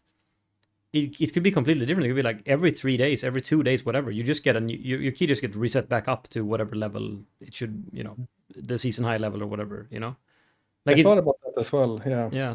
It would just like naturally be like, oh well, now you get your key back here or something. I think the only downside I see with it being if you take 2 options, let's say you get a new key every day, like you get your 18 or your max key you've done that week every day or the season, whatever. Yeah. Versus you get 5 one-time keys on reset start. I think the pros and cons is that a new key every day incentivize you to play every day, but getting 5 keys extra the entire reset allows you to play in a more flexible way. It's sort of like the daily versus weekly question. And I feel like we should always, always, always favor the weekly over the daily. Yeah, Right? I mean, you can do that, but it wouldn't necessarily be daily. It could be like, Yeah, but I just took twice a it to the week or extreme whatever. to. Yeah, sure. And I mean, and that's fair. But I think there's also some, I don't know how I would describe it here, but like, yeah, if we take the two extremes versus each other here, which is that you get a new key every day, or you get 7 keys at the start of the week, which would be like Yeah. two like extremes, I guess, of this. Mhm. In the daily one, I guess it doesn't feel as bad when you deplete it. It's like, oh well, get a new one tomorrow again, and it's all good. Whereas in the 7 system, it's like, fuck, okay, that's one of my 7 keys. Now I have to be more careful or whatever, you can't like overpace yourself in some sense, because you can't burn all your 7 keys on Wednesday and then feel horrible. So I feel like Yeah, but there's some trap to that system as well, where like, yeah, I played early in the week and I burned all my keys, and now it's horrible. I think it's way less of a trap though than having feeling extra obliged to play every day, because you can play however much you'd like, and if you're gonna play serious content, you might have to allocate a bigger chunk of your week to it. But I really don't. I hate the feeling of dailies, like in every sense. Like I can deal with having to log in once a week to get some chores or something I want done. But knowing I really should log in every day, maybe this wouldn't create that feeling as much. But for example, I would way prefer to get 3. I would easily prefer to get 3 or 4 phantom keys over a daily reset key. Because I know I'm not gonna play every day of the week, but I know I'm gonna play 5 dungeons in a week. Yeah, like like I agree. I don't think like the daily one is actually great, but like I think there's definitely going to be some sort of. I mean, it might work with like the having many keys or whatever, but it's just like you like how do you describe it? It's like you kind of you can definitely screw yourself over really hard with that system, and you can become like almost uninvitable, because I feel like when you have like a lot more keys, like there's going to be way more people saying like, yeah, link your key list, uh, Oh yeah, that's and true. then it's going to be That's true. so impossible if you've burned your keys. Like it's going to be so much more of a commodity than it is now, I think. I don't know. So I'm a little bit worried about that, but Yeah, I you know don't. what? I changed my mind. I agree with you, because if my key resets every day, every other person's, in this example, every other person's key does that as well. I think I was focusing too much on my individual key. But if everyone's key reset twice a week, on Saturday it reset, it would also be perfect to have a reset on the weekend, right? So every Saturday, is the bi-weekly Saturday day or Sunday day for us? Madar, I it's think it's like Saturday to late. Sunday, Yeah, right? it's. I think it's sometime on Saturday for us. I think it works the way it works out. Yeah, but that's probably even better than Saturday. Let's say that the key just reset on Sunday. That would be so good, because then I was saying earlier that the big problem is the later part of the week and not the start, right? That would Yeah. effectively just keep you in the first part of the week, or it would reset it. Yeah. So maybe that's just enough. Maybe just getting your key back to its original level on something like Sunday is like, maybe that would increase the amount of push keys you play by so much. Because then you'd have 5 fresh keys to ruin. And given how much the average person plays around top 1% or something, I think that would maybe be more than enough to make it a way better system. And then people would also start like being very, very careless with their key on Saturday, which I think is a great thing. Where like you could toss up, like if you're done playing, or you're gonna play with your team and you're gonna squeeze in a session on Saturday, just put up your really good key, get a good group, send it. Yeah. Um. Yeah, I like And it. I think that's the best idea so far. That's not gonna pivot the entire system. if we're just like spitballing ideas anyway, Hmm. um, What about like, because I thought about it when I thought about your system with many keys, but I thought about ways to sort of gate them. I thought about like a system where you have like a predetermined, or it doesn't need, I don't know if it has to be predetermined. Like, yeah, okay, yeah. Let's say that it's predetermined, right? Like I guess we can think about if it's worth or not that you can see this ahead of time. But let's say you can see ahead of time. You can see like the whole like randomly you get rotated the 8 keys. They're rotated in an order for you for the week ahead of you or something. And maybe each time you do one round, they keep the order re-rotates or whatever. And then, like, I don't know, every hour or whatever, you get the option to move it one forward or whatever or something. Or if you completed your previous key, you could move it one forward. But they never like depleted the levels. So they were all always keys that you needed. They are all always the next key level you need or something, you know. But Okay. but you can't like if you just go in and just instantly fuck your key, you can't just go to the next one. Just to avoid this whole thing about like, you know, you can like restart your key or whatever all the time. But like Okay, so you have a key. Wait, I'm not sure I'm understanding. You have a key that's constantly trying to change its own dungeon and level. yeah, so okay, so for simplicity's sake, let's say you've done every key on a 15, right? Mm-hmm. So all the keys you're going to get in the system is a 16, because you always get the one above the one or you get the first one you need or whatever you want to call it, right? Mm-hmm. And then you have a key, and then you can see like, okay, so I have a mists now, and I know my next key, quote unquote, is you know, Arakara or something. Mm-hmm. So if you complete your mists, you get the Arakara. Even if you don't time it, doesn't matter if you time it or not time it, whatever, you get the Arakara. Or from, I don't know, from the point where you start the mists or something, maybe when you used your key, after 1 hour, you get the other key anyway, or something. I don't know. And then everyone has this Okay. sort of system. So you have some sort of forced rotation where you still have to try different keys and you try keys you need, but there's no way that you can just like spam try the key, only the key you need, you know? But I guess this Yeah, I is, get. yeah, but this might be like really weird, like in the UI, how that would work, whatever. But yeah, I don't know, maybe. Then I think I don't. I get the I from the current system. Only if you knew what your next key was gonna be, that would be an improvement in my head, because then you could selectively do homework keys, right? So I like the base of that idea where you can, in some shape or form, see what you're gonna get out of it, because then you could pick the correct one. And yeah, what I don't like is that it doesn't alleviate my original problem enough, where I want to do less homework keys, even if it's more deterministic. I still wouldn't want to make homework keys if I didn't But you have don't to. have to do any homework keys in the system, or? Yeah, yeah, but then the next part of your system is that it's in an ever loop.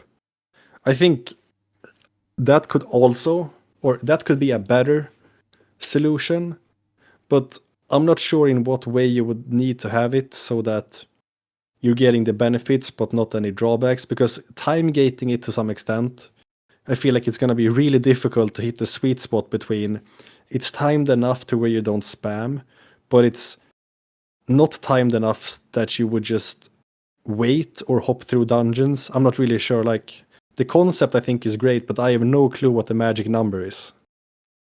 Yeah, I think that like, the only thing you really want is that you want to make sure that like you actually try every key until you know it's depleted, right? That's the sweet spot you want to hit. As long as that is the case, as long as you're always incentivized to try to time every key up until the point where you know it's fucked, I think it's fine.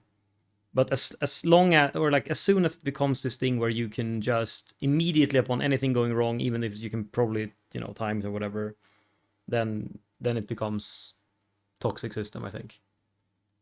And it's Yeah, really hard to hit this sweet spot because I like think it's or I think it's harder for us to come up. I mean, obviously, it's harder for us to come up with a way more refined or new system. Um, but I think you get your weekly keys, so to say, more often. I think would actually I feel very confident it would be a great move in the right direction, to where you wouldn't have to change the system in any significant way, you know. You just say, hey, by the way, keys are now bi-weekly. And then, boom. Because the other ones, I think, some version of what you said now latest with the rotating key and it changes and it sort of makes itself more available to you throughout the week, right? Like it's undying in some sense. That's probably a way better system, but it's probably a different system where you would have to think a bit more about how it works, right? Yeah. Like moving away from the core design a bit. Yeah. Yeah. I mean, it's just like, I think, or actually, one issue I thought about now with my whole thing about having the, maybe, let's say 2 keys per week instead, or like, you know, bi-weekly key reset. Because I was thinking that, like, under the guile of, like, there are no affixes anymore, or no differences in affixes. Yeah. But I guess that's not actually true. That's only true on 12 and higher. But I guess that it's still fine. I guess, like, on the 11 and lower, you just get the new key with the same affix for the week or whatever. Maybe that's fine. I don't know.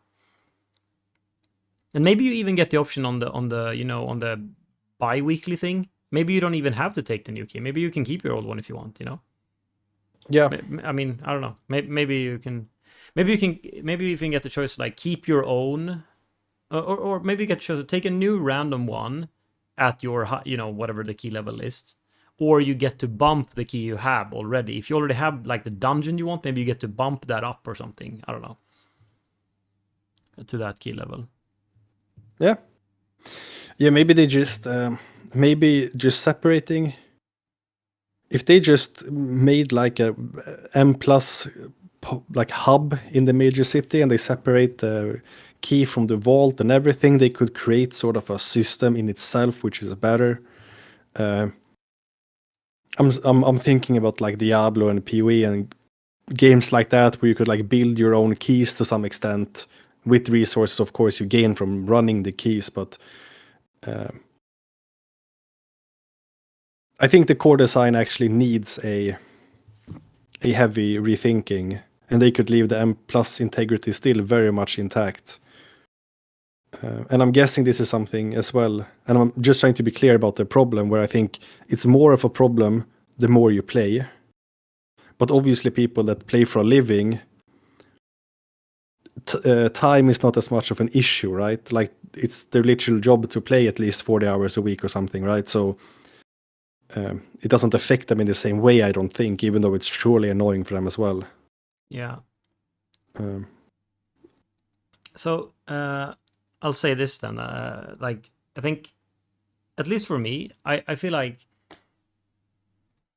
any system where, like, even any system where you're allowed to, you know, you can redo the same key as many fucking times as you want, or like you can, no, sorry, not any key, but you can do any push key. You can play as many push keys as you like all the time, but you just can't restart the same key over and over and over. Like, I think I would be fine with that. And I think one of the reasons for that is that I feel like, first of all, I guess the thing we already said, like, which is like super annoying, like the whole thing of, like, you know, it's like, yeah, like now you just restart after the first pull or whatever, and you try to do something crazy. But even on, like, the really high end of keys, like, keys are more timeable than people think, and, like, I think that's like, I think, like, it would just be a lot better if, like, more keys just ran into completion, you know. So I'll give an example from yesterday.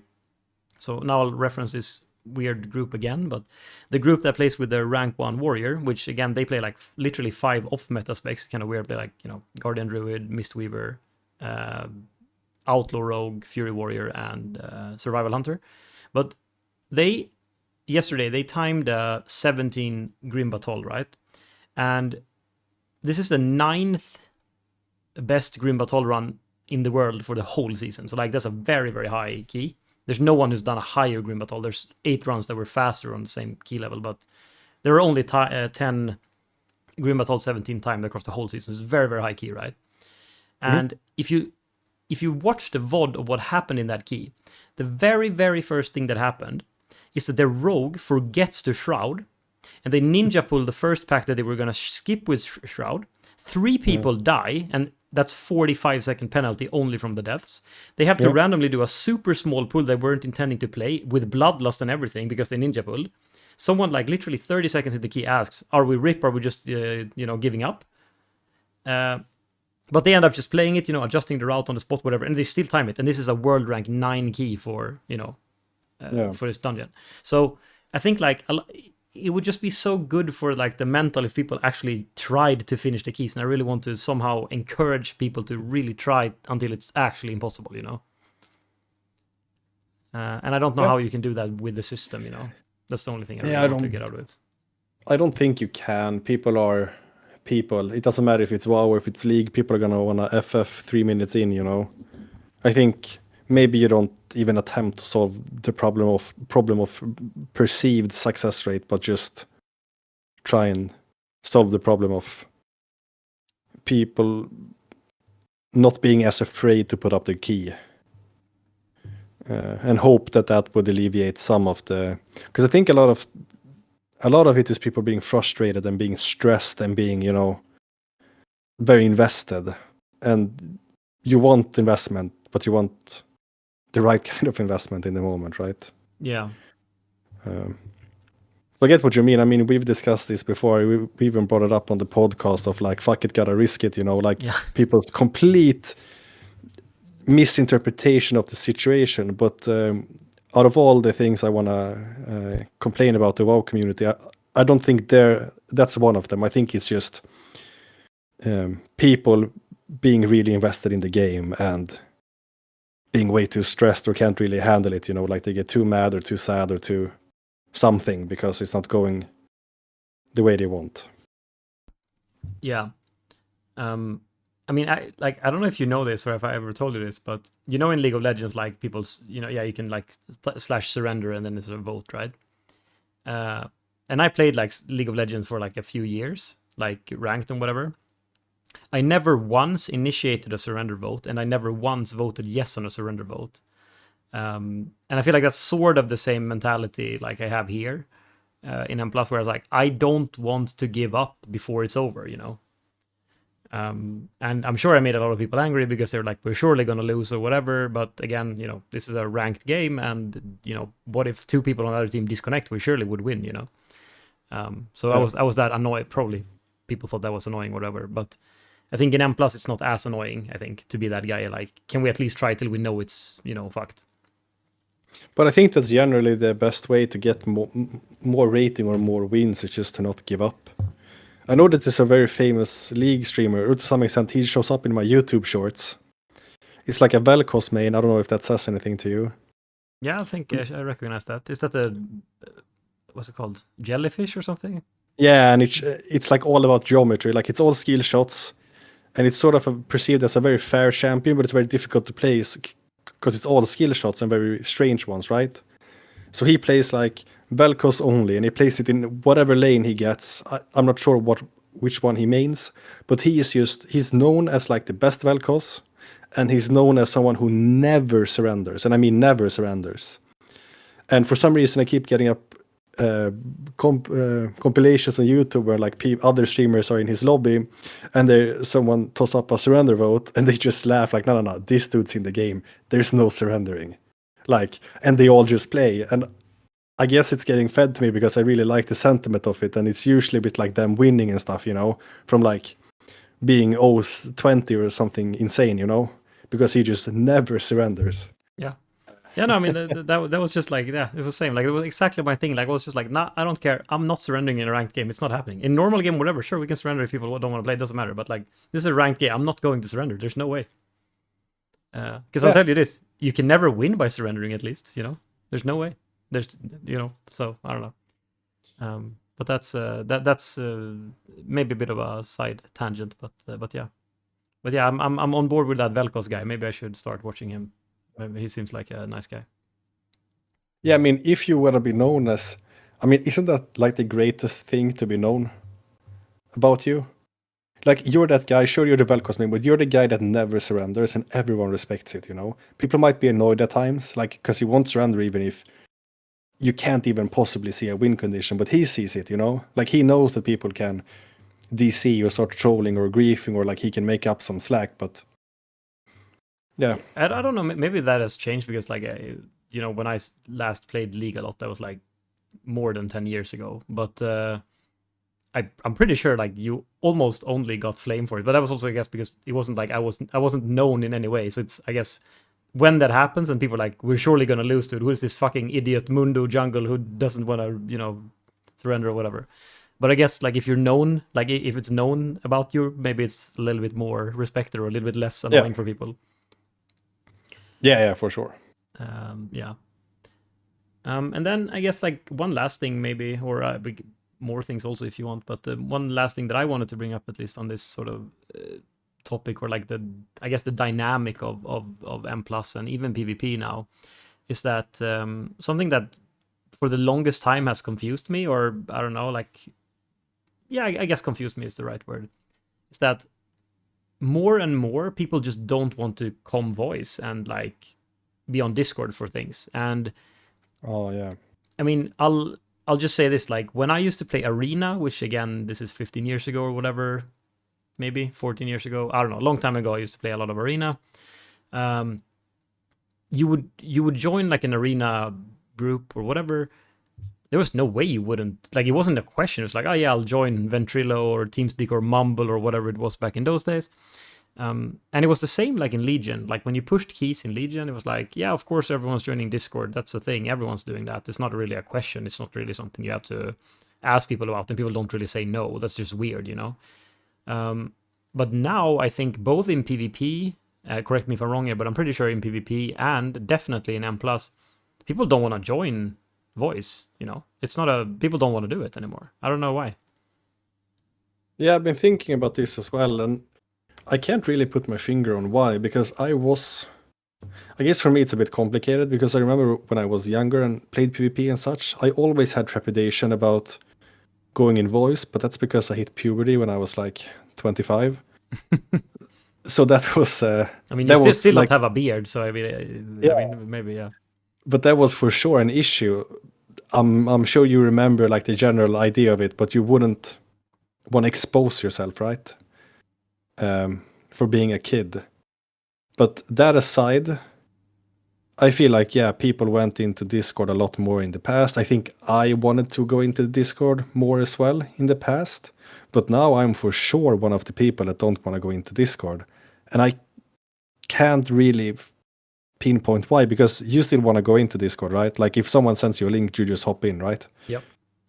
And for me, I'm not sure what the difference is. Like, I still want to be in Discord when I actually push and do like if I push threes or if I push M plus with a team, of course we're doing Discord every time. But when I just hop in a random LFG, even if it's a high key, or I join a random 3S group in the LFG, there's no way I want to hop Discord until like things work out, sort of, And I think it's partly laziness. Like, I'd rather just sit here and listen to music and be in Discord with my friends or something. And then if all goes well or reasonably well, yeah, we can do another push key. We can hop Discord. But I'm not really a fan of doing it sort of right away. That sort of kills my groove more than it. I'm more concerned about having fun than I am about timing this specific key, even if it's my key. Yeah, but I guess that's probably where we differ, because for me it's like, especially if it's my key, still if it's someone else's key as well, but like especially if it's my own key and I'm putting it up in the tool or whatever.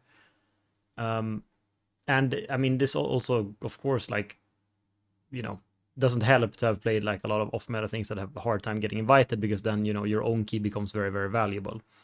But Yeah. it's just like, I want everyone in the group to be on the same page with me with respect to, like, we all want to time this key. That's our goal, and we're going to do everything in our power for it. Because to me, it's like, yeah, well, you didn't want to come on voice because because I guess to be, to make that as my initial, or like to emphasize the point, I think that if you go on voice, it is objectively more likely you're going to time the key, because anytime someone would ever have to communicate anything, you can say it without any hindrance. Whereas if you had to type it, obviously you can't play your character at the same time. And I feel like people aren't on the same. People don't care at the same level. And then again, especially when you say things like, "Oh yeah, no, but I'm on Discord with my friends, or I'm watching The Office on my second monitor or whatever." Then it's not even that you don't want to talk to people. You're actively focusing or having other things eat up your brain power, which makes it even less likely we're going to time my key now, and all of those things, I just feel like maybe the goals just aren't aligned then or something. But I'm just so surprised, which is fine, if the goals aren't sort of aligned with everyone. But I think that's like, so either people's goals have very much shifted in the past 8 years, 6 years, 5 years, whatever, whenever this, I don't know when this stopped happening, or something else has happened, because it used to be the case before that everyone always came on voice, right? So I don't know why it sort of changed. I think maybe in my head, the only thing that's changed is that there's probably more people playing the games, even though people can look back at like the golden time of WoW or other games or whatever, but like there are a lot of people you can play M+ with, and you not wanting to go on voice is not as, maybe it's just shifted in that direction because you're not as punished. You will find another group that doesn't want to go on Discord if they want to kick you. Maybe it's that it's not server based and you have a broader, it's not as many the same people, because if I'm gonna get kicked or not and it's a key I really care, I'll probably join Discord. But for sure, I really don't want to join a Discord server with 4 strangers to complete a random key. But I think I'm also a slight believer of there is some value to playing off comms, and I feel this way about PvP especially. But to me, it's sort of like a test for myself and for the group, where like there are some drawbacks to communication, not in the moment, but in general, where you start to rely on other people giving you information. You can probably imagine how this is a bigger thing in PvP, right? Where like people get used to, if I don't say I'm not gonna trinket or I can't trinket next or something, they're not gonna look for it. But that's something that's been good with like the rise of solo shuffle or people just playing the game, where like you're actively playing without comms, and that's the sort of the game mode. You're shuffling around and whatever. And to some extent, I think that has increased people's awareness. And I do like that for M+ and everything as well. You will have an immediate, like the actual key you do will have a bigger fail rate, but you get to see a bit more how people play. Does that make sense? Because if you play in a dungeon with someone and you call their stops, you have no clue how aware they are. And I'm not saying this is not the driving purpose of or the main purpose of not jumping into Discord, but I think it's a nice consequence where you sort of get a take of the player a bit more. Yeah, I think that that can make sense for sure, but I think that it's a little bit like in PvP you can sort of be like, oh well, okay, I mean we sort of all equally here agreed that we're quote unquote risking our rating then to learn to play this way, or whatever you want to call it, right? But in M+, the dynamic is slightly different, where only one person takes any risk in terms of having any negative, like any repercussions for the key not going well, right? There's only the one person who has that. But yeah, I mean, I think great then. The key holder, if you have a key and you want Discord, you're gonna run a key with 5 people in Discord.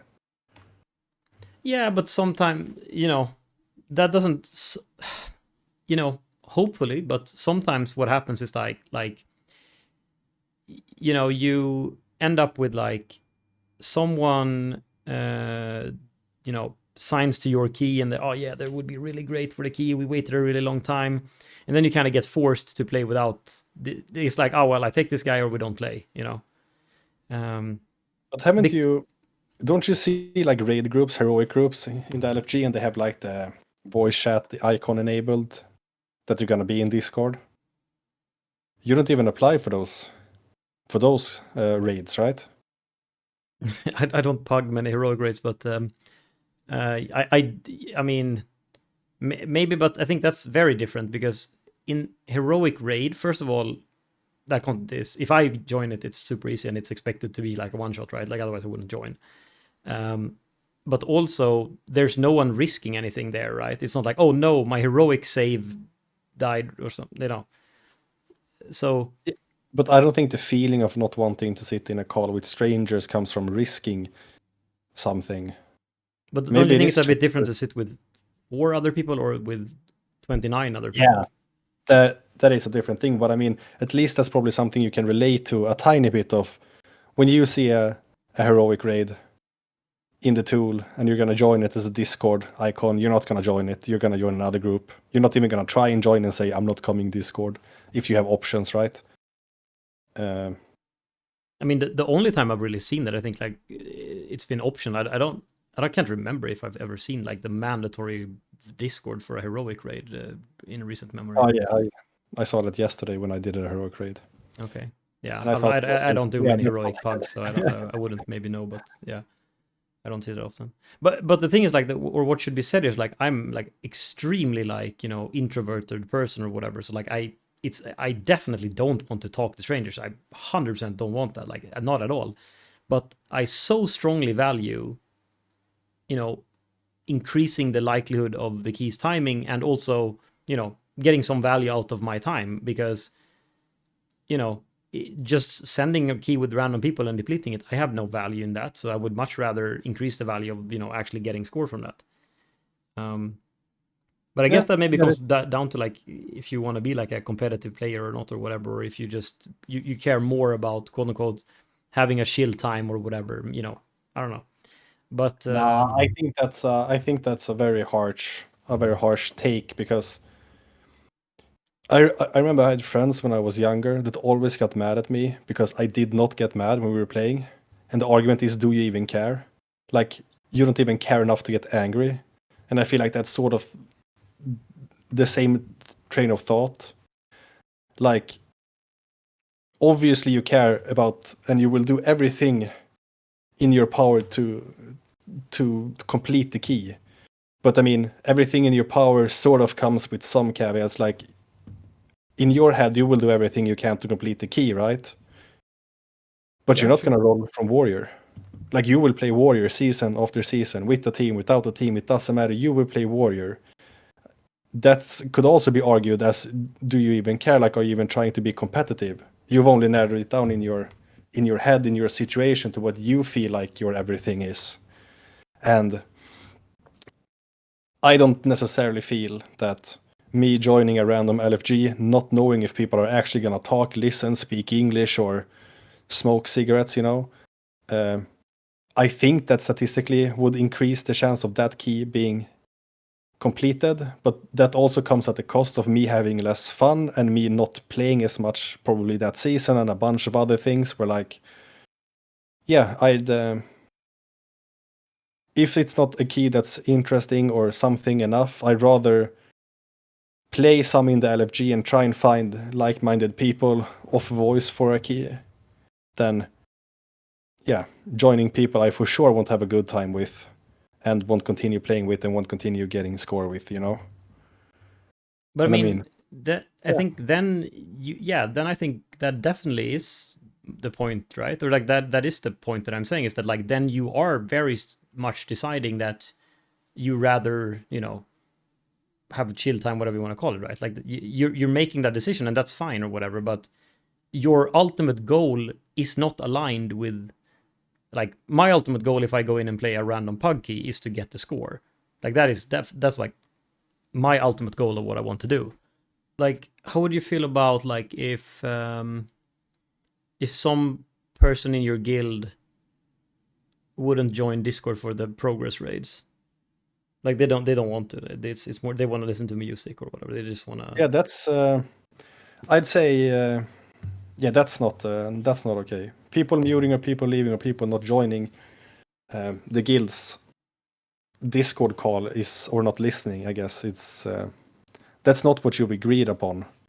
It doesn't say explicitly you have to be in Discord all the time, but we both know that raiding in a semi-serious guild means that I think one of the requirement, like everyone has copy-pasted requirements, but like communication in voice is one of them for sure, written or not.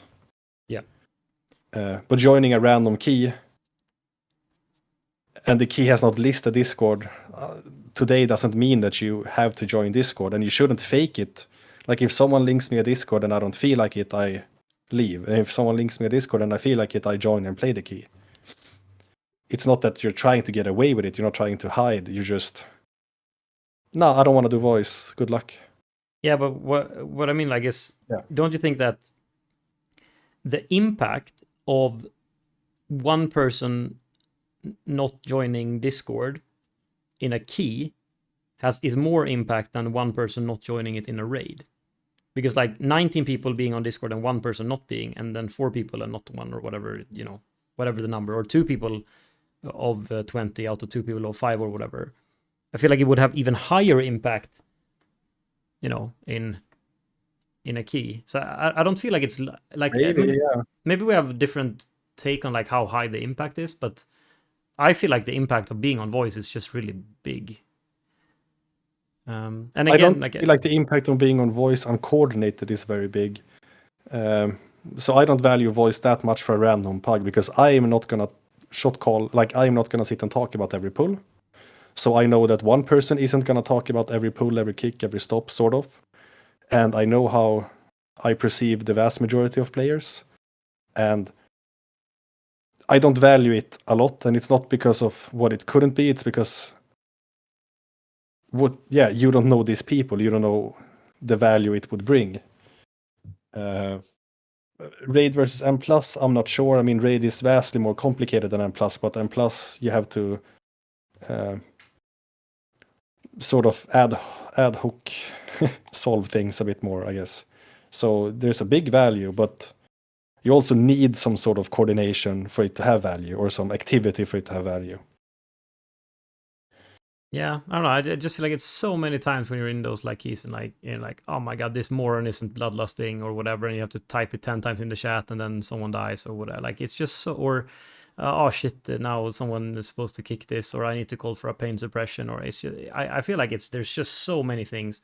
I feel like if anything, there's more things that you wouldn't expect that would sort of be off. Because in Raid it's more like you pre-planned defensive this and that, and it's like it's less things that can happen, you know.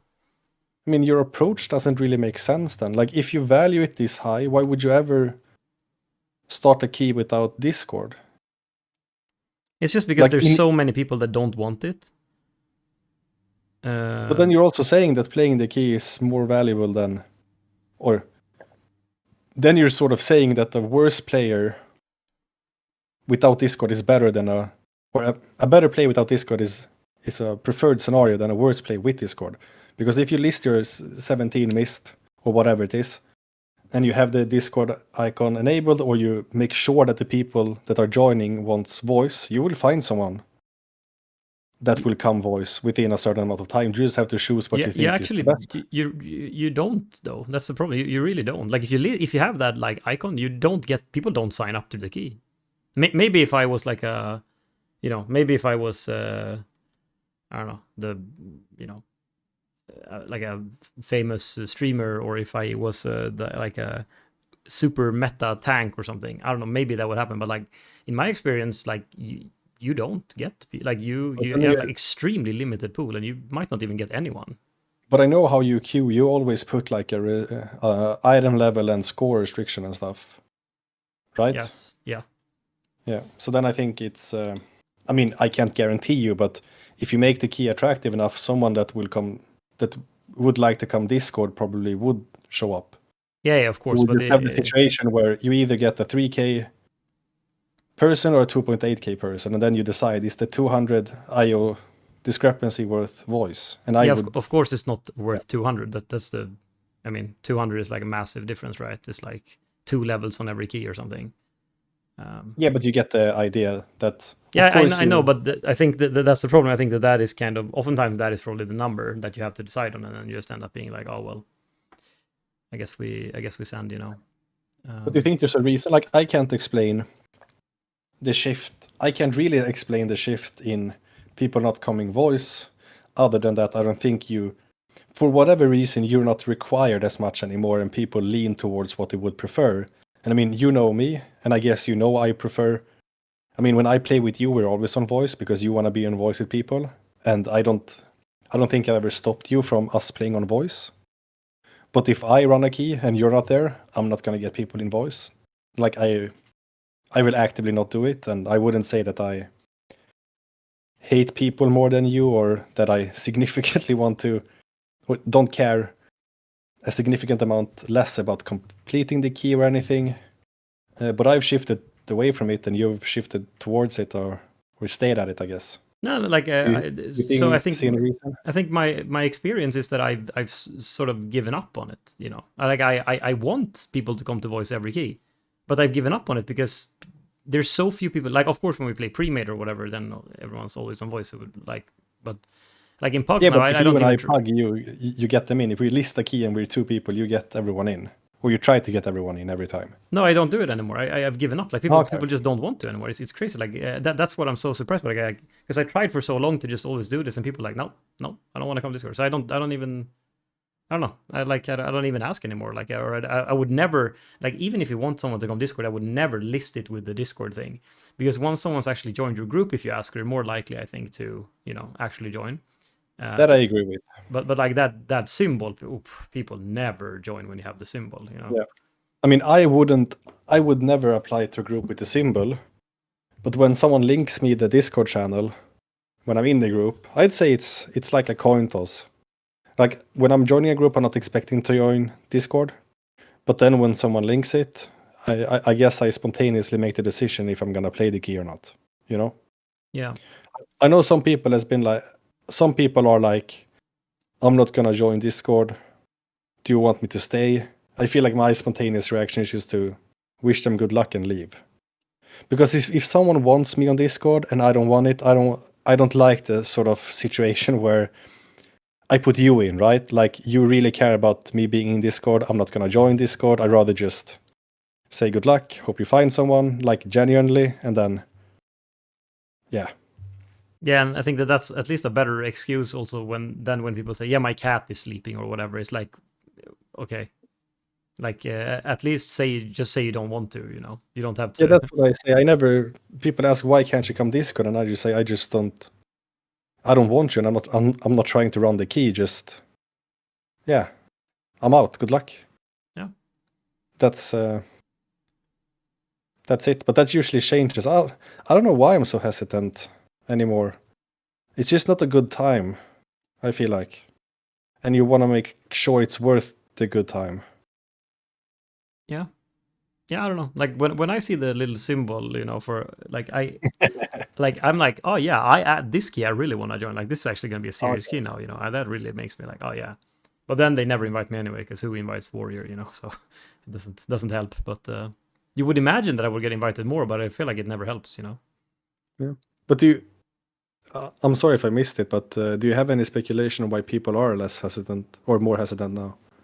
No, I don't know. I heard like I just heard this thing, you know, on the Podyssey, I think last week or whatever, where they were saying like, yeah, it's the same thing. People like, you know, they don't. People just text nowadays, right? They don't call people on the phone, you know. And I thought that was just such a weird analogy to this, and I don't think I don't think it has anything to do with that, but maybe it does. I don't know, because like I don't feel like people. The reason people don't call each other as much as opposed to texting or whatever is just that for anything that you would text about, like it would be perfect with asynchronous communication. Like if I want to ask you, hey, do you want to have some beers on Friday? Why would I call you about that? You can answer that any time during the week, you know? Yeah, that's insane. Whereas I would say, oh shit, yeah, can you drive me to the hospital? I got, you know, I broke my legs or something. I don't know. Then, yeah, I would probably call you. I probably wouldn't text about that, you know? So it's more about like, if you need a response now, of course, you would call someone. But if asynchronous communication works, then by all means, just write a text. It's a lot easier, you know? So I didn't really buy that explanation, but that's the only one I've heard. And otherwise, I don't really know. Yeah, I wouldn't think it's that either, especially if we like, if it even affects WoW, like most people are old or 30, let's say. I don't think we would make that shift. So, yeah, I have no clue. I mean, I don't think people ever wanted to be on. I don't think people would ever want to speak to random people if they don't need to. I can't really speculate on the reason why you've not felt the need to be on Discord other than maybe games have become more accessible in WoW specifically, maybe the servers, maybe faction, maybe size, I don't know. It's But just so weird. Like, it comes from, back in the day where people like, oh yeah, they really forged friendships over World of Warcraft or whatever, and you all these things, and like people like the community and everything. And now, like, the worst thing people can imagine is actually talking to another person. That's horrible. yeah, maybe, but the circumstance is a bit different. Maybe groups stuck together for more than one attempt before, and maybe because you were also like incentivized, especially in PvP, like you created a team and you had to invest some time, and it was now it's a lot of joining a Discord, depleting in 5 minutes, and then you would just go. It's not personal either way. It's But just a hassle for very little, But you're and it's your turn. definitely. I mean, I agree. I think that thing about PvP maybe is understated. I think that actually a really good reason is that, like, yeah, you actually had to create a team before, so you had a lot more. You actually had to stick around for a while. But I think in M plus, if you go on Discord and you time a key, you're very likely to also play the next key with those people. Yeah, Whereas if you're not on Discord, it almost always just people just leave right after the key, even if you time it. But if you're on disc, people will usually be like, oh yeah, you want to do another one or something? And then you sort of actually become, I don't know if you want to say become friends, but like you actually, can get to know people, play more keys with them or something. yeah, fair. Yeah, I'm gonna continue being hesitant to join Discord if I don't feel like I need to. If I feel like I need to, I have an actual choice to make. But as of right now, in either content, I don't feel obligated to join a Discord I don't want to join. Yeah. And then I just wouldn't play, and I'd play with someone else that also just wanna play the game, I guess. Yeah. No, but I mean that's fair. Each to their own. Yeah. Um, Yeah, it's surprising to me at least that we have such a different take on it. Although I knew this beforehand, but yeah, exactly. It's not I a don't feel like surprise we're now. different It's just, enough. yeah. Yeah. And Yeah. I would guess I'm the outlier in between us. I think I should want to join Discord, but maybe it's just we have a different take on how much it helps. Maybe that's where like the difference is. It could be, yeah. Maybe different perception about it. Yeah, could definitely be that, yeah. Yeah, so I don't know. Do you have anything else to talk about today? It's the everlasting question. Hmm. How do you end a podcast?